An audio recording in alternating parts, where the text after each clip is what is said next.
ఎందుకు మీకు తొందర ఉంది? ఎందుకు ఆ పిల్లల మాట కనీసం వాళ్ళ గొంతు నుంచి బయట రాకముందే ఆ గొంతు నొక్కేయాలని ప్రయత్నం ఎందుకు చేస్తున్నారు? లేవా భూములు మీకు? Fourth city, future city, 420 city, 4 brothers city అని చాలా సిటీలు కడుతున్నారు కదా. ఆడ ఉన్నది కదా భూమి.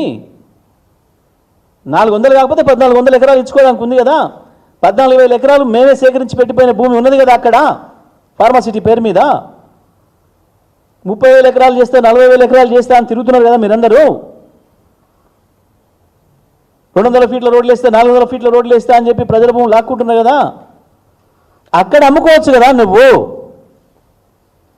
పిల్లలు వద్దన్న చోటనే అమ్మాలనే నీ పట్టుదలైంది. ఎవరిని మోసం చేయడం కొరకు, ఎవరిని దగా చేయడం కొరకు.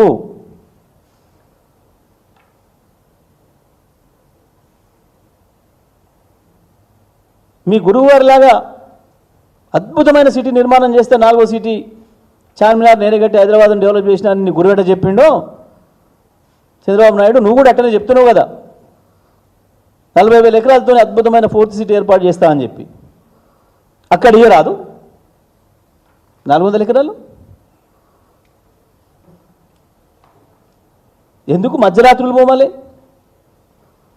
నీ భూమి నిజమే అయితే, నువ్వు సొంత ద్వారివే అయితే, నువ్వు హక్కుదారివే అయితే ఎందుకు దొంగలాగా మధ్యరాత్రి పోయినావు?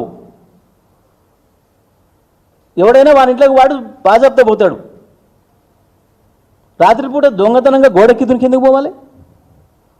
ఇప్పటికే హైకోర్టు అనేక సార్లు వాట్లు పెట్టింది. మీకు ఏమైనా శని ఆదివారాలే కనబడతాయా పనిచేయడానికి? రాత్రిపూటనే మీరు పనిచేయాలనా?